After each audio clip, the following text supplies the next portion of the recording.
Wherever St. Paul went, he would try to start up a community of believers, a loving gathering, a congregation that would live and love the way Jesus had taught. And these communities would gather especially around the breaking of the bread, the Eucharistic meal, to share physical nourishment, but more importantly, the spiritual nourishment that came from devouring the bread of life, Jesus himself. On his third missionary journey, there are so many extraordinary things that happen. In chapter 20 of the Acts of the Apostles, we see he leaves Ephesus after a stay of 2 years when riots were breaking out over the effectiveness of his message, which was turning people away from the worship of pagan gods and goddesses. On his journey, he decides to retrace some of his steps and revisit some of the places he had founded to build them up, to encourage them, to correct them where they needed correcting. And he gathers a team of people from those communities to travel with him. And he ends up back in Philippi, that extraordinary Roman colony where the women of Philippi had done so much to strengthen his mission, to support his mission financially, and to help spread the gospel in any way they could.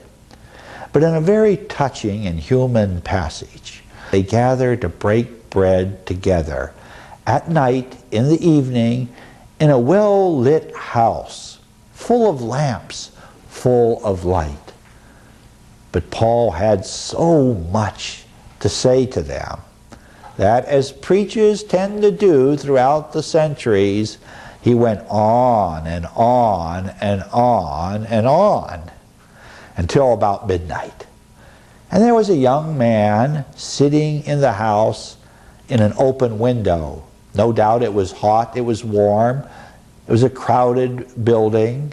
They were on the second floor, and he falls into a deep sleep. Preachers see that all the time. We have the tendency when we go too long to anesthetize our listeners. But in this case, it had a life-threatening outcome. The young man fell out of the window, crashed to the ground. Everybody was horrified. They ran outside thinking he was dead. Paul pushes the crowd away, and he embraces his body. And he says, no, he's alive, he's alive.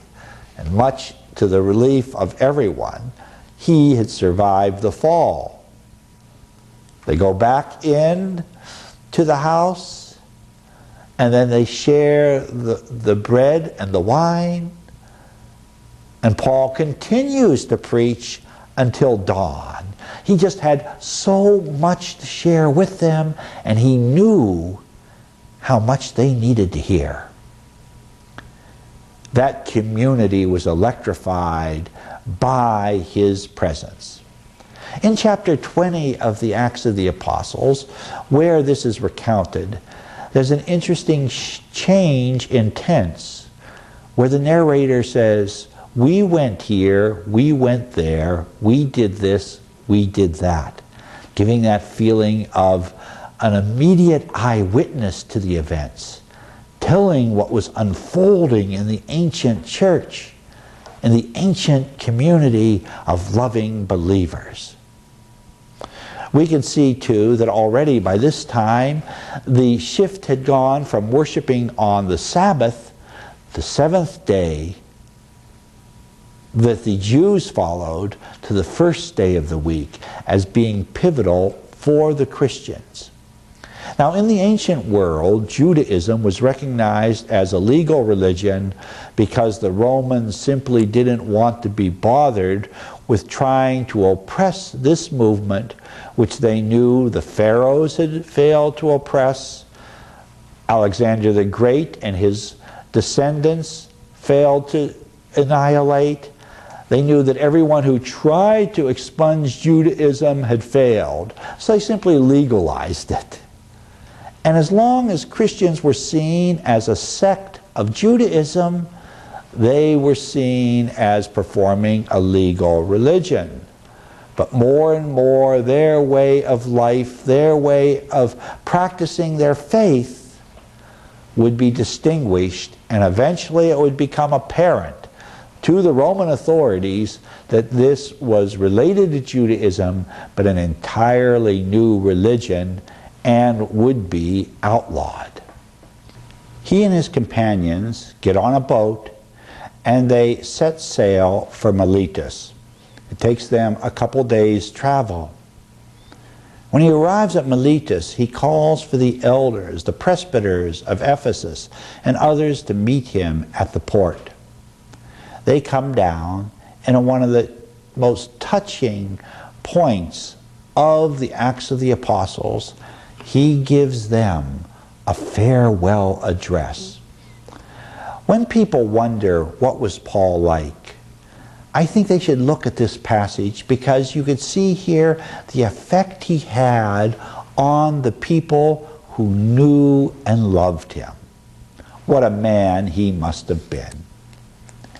He gathers them together, and he gives a summary of all that he had accomplished, what he had done, his courage in the face of opposition. And he reminds them of all the things that he had taught them when he was in their midst. And they're listening. They're hanging on his every word.